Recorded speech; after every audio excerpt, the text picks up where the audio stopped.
Hello, this is Mike, NoStressMike.com. I want to talk about what makes who we are. And the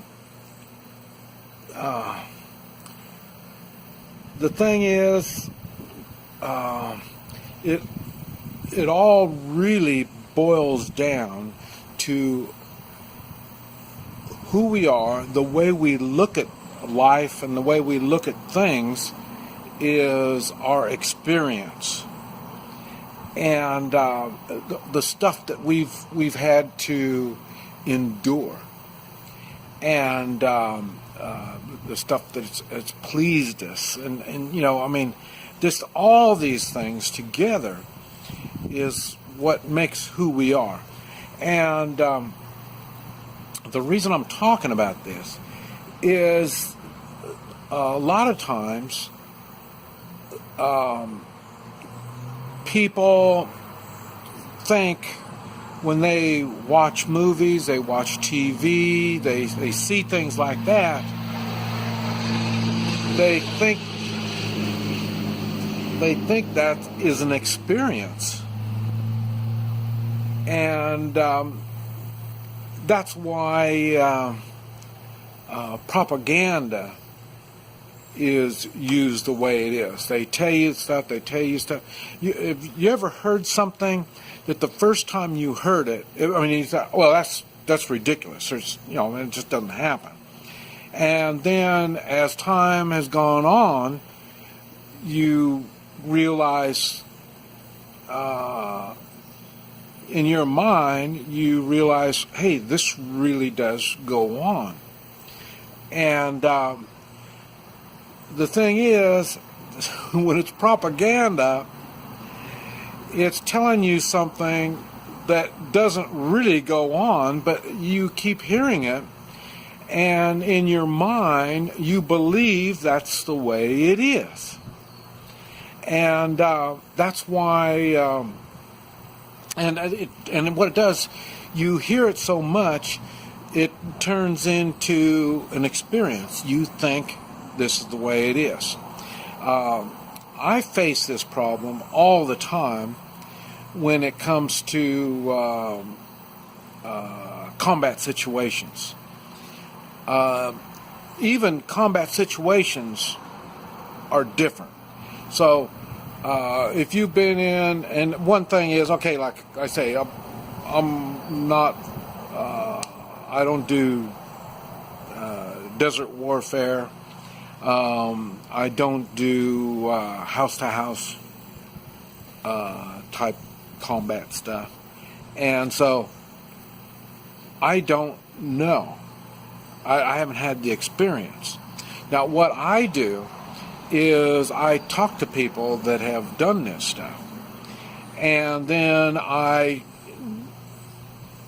like I say, I train SWAT teams in house-to-house type stuff, but that's same thing. That's training. That's not real life.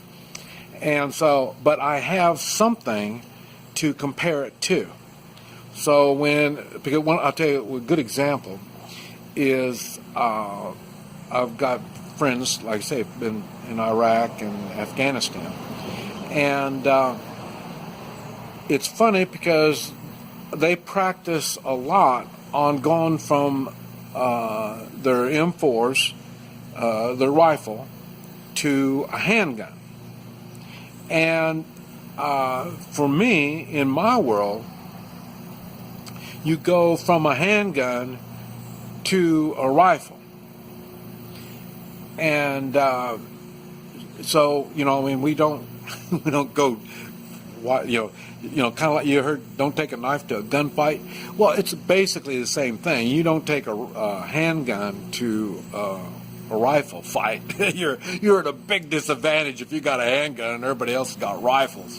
So, I can't relate to why you would want to go to a handgun. And but like I say, I understand why, because I hear their stories, they're explaining, and I can put this stuff together. But a lot of people they can't. And that's not what I'm talking about is combat in this video. But this is an extreme where your life is on the line. That's why you look at things much more in detail. It's a whole lot different when your life is on the line. But the thing that gets me is because, like I say, I lived in Guatemala. I drive all over Central America, Mexico. I go, even in the United States, I go to places that I probably shouldn't go. And so I experience things. And when I talk to people that don't experience, they can't relate. And the problem I have is they make judgments when they can't relate. And how do you make a judgment on something that you can't relate to? And one of the things I've noticed is I disagree with people all the time. And it's no big deal. I mean, because they are making their assumptions the same way I'm making my assumptions on their experience. The problem is most people don't have that much experience. Like I say, it's easy. One time I got in a fight with a guy, and I was like 40-some years old, and he was like 20-some years old, early 20s, and and what it was, he cold cocked me, and so I went on and took him down, and I don't want to tell you the whole story on the thing, but anyway, I said, man, didn't you know I was in Vietnam? And he says, yeah, I knew, but you don't have a rifle, and this isn't the jungle. You know what I mean? So, his mentality is, because I'm on the street, I can't relate. I can't do this stuff.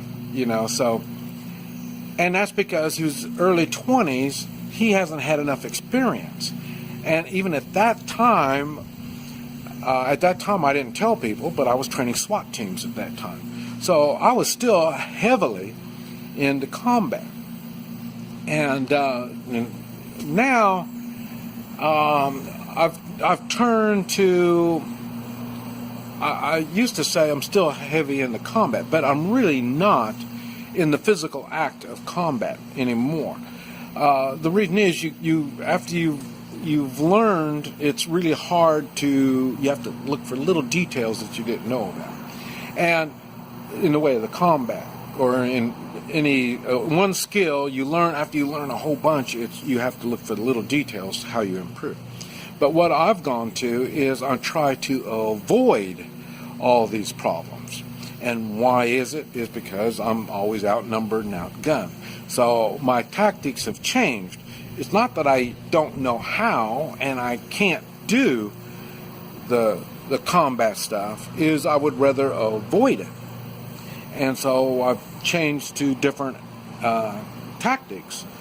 But that doesn't mean that's the only tactics I know. But the thing that's really got on to me now I'm 68 years old, and I've noticed just being 68 years old has given me a lot of experience that many haven't had. And then even people at 68 years old, they still don't have a lot of the experiences I have, in which it makes me, I want to say, more mature. I don't know if that's the right words, but more mature than most folk. And I find it odd how, and normally I don't say things, well, I never say anything to hurt anybody's feelings unless I'm in a combat situation and I'm getting ready to do this stuff. Then I'll purposely say things to not only hurt their feelings, I want to get them mad. But in real life that I'm living my life, I don't hurt people physically, emotionally, even by words, saying things to hurt their feelings. I don't. And I find it funny that some people's feelings are hurt so easily, and they keep it to themselves. This is what I don't understand.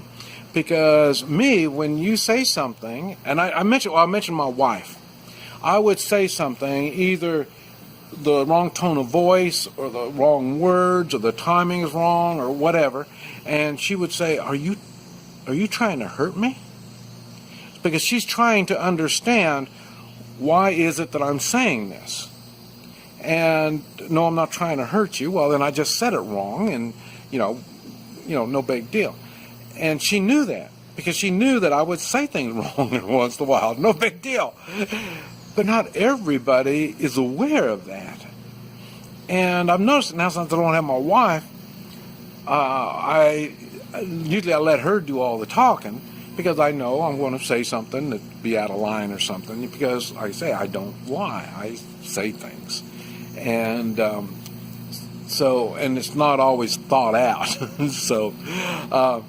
But the thing is, that was one of the good things about going into the military when you're young, but when everybody pampers you. And then once you get in the military and then they start cussing you and doing stuff like that, then you realize it's just talk, no big deal, and you can go on with life. And I realize now there's a lot of people that haven't been talked to harshly. So their feelings tend to get kind of easily hurt. And like I say, they end up holding it inside instead of bringing it out and saying something. Or when they do say something, they get mad when they say it. I'm not ready to get mad. You know what I mean? So, my determination is, what I'm determining on all this is why I really got to watch myself around people. And it's not that I really don't say all that much that hurts people's feelings, but like I say, I don't hurt people's feelings. You know what I mean? So I don't do it on purpose. And so I have to watch myself, because they don't always, you don't always see it in their face, where, at least I can't see it, where I said something that hurt their feelings. You know what I mean? I would think they would think, well, he's an old coot, and just go on, no big deal. You know what I mean? And but I do that all the time, and that's why on anything, it doesn't matter. On my videos, you hear me talk. I mean, there's just about nothing that I won't talk about, and the reason is, it's not to hurt anybody's feelings; it's to make people think. And because if you can't get the experience, at least you can think and be aware there are people with that experience, and you need to be aware of it. And like I said, trying to hurt. And that's one of the things my wife said too. After we got married, she says, "Man, you don't have feelings." And it's not that I don't have feelings. I just don't let people hurt them in the way of, I'm going to protect myself. No, it's not like that.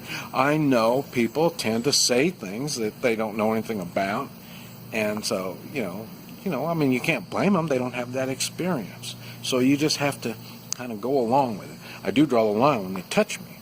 I don't allow people to touch me, or if I think they're going to touch me, I mean, in the way of being violent or being nasty. So I mean, yeah, they can joke and poke on me and that kind of stuff. No big deal. But I'm talking about in the realistic. I know when somebody is not a nice person, and so I take it for granted what they're saying is up to it. In other words, a threat or something like that.